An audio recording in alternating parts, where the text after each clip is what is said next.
Okay, so I know this idea isn't completely original. Tech did it before me, but in today's video, I'm here to talk about the pros and the cons of spray lubing your mechanical keyboard.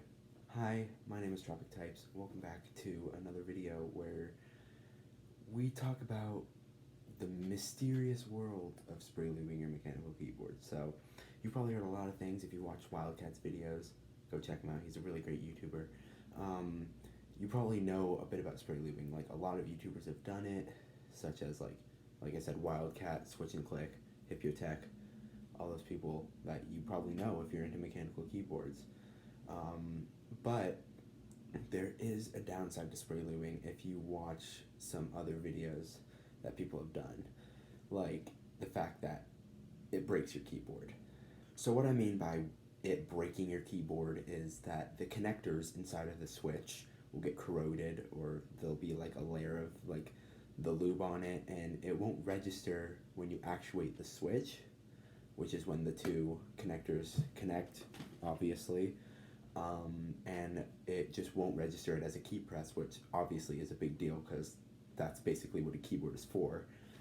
So the solution to it is getting a bit of like a cleaner, or like some sort of like, I'll link what Hipio did in his PewDiePie keyboard video, but what he did was like there's like some sort of cleaner that you spray in there, you let it sit, you let it dry, and it'll clean out all the spray lube that you used.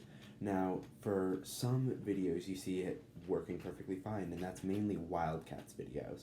Now don't get me wrong, Wildcat is a great YouTuber, hasn't done anything really to say that, like, I don't have anything bad to say about him, but he lives in Korea, and most people that I know live in the US. So the spray lube in Korea is a completely different spray lube than the one we have here. So they both say super lube on them, but as Hipio explained in his video, one has a little clankiness to it, and one's just like a swishing, like a swish and spray. So obviously that's two different things, so it's two different lubes. So that the one in Korea might not break your keyboard, but the one in the US most likely will. Now, I've never tried it myself. I've never spray lubed a keyboard, let alone even really excessively used a mechanical keyboard. I'm just starting to get into that stuff. This is my first video on the channel. But it's dangerous because, like, if you have a nice expensive board such as like an Idabao or like a Drop Alt or something like that, or maybe some sort of other fancy mechanical keyboard that like Taya Types built for you, that'd be amazing. But you don't want to ruin that because mechanical keyboards are very nice and they're very expensive, and you don't want to break them. You could even just have like a budget key like the RK61, the Royal Kludge, or the Keychron K6 or K2 or K whatever, and you still just don't want to do it. Like, I mean, it's way more worth it to desolder your switches and lube it rather than just break your whole keyboard. Obviously, desoldering takes practice, and it takes materials and items that you might not have at home, like a solder sucker and even a soldering iron. But if you're really into mechanical keyboards, you're going to eventually need a soldering iron, and you're going to need to learn to solder. But a lot of people think spray lubing is the easy way out because it's basically lubing all your switches, and you don't have to desolder anything, and it's not painful using Krytox 205G0 or any other lube that you want to use. It's not as painful as taking apart each switch and bag lubing the springs and then brush lubing everything else and the stabilizers and stuff.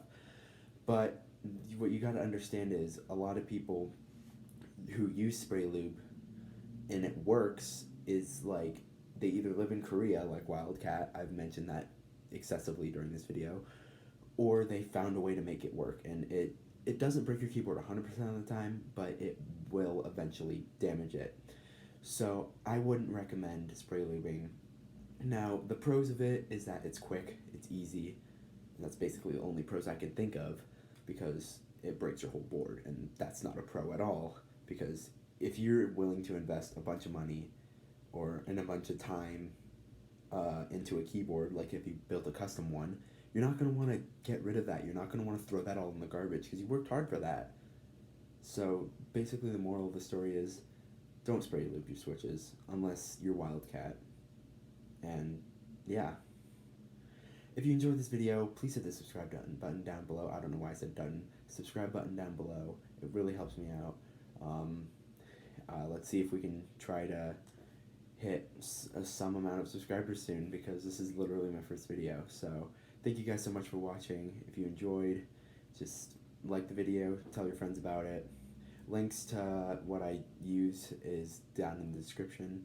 Anyways, thanks for watching. I'm gonna go edit now. Peace.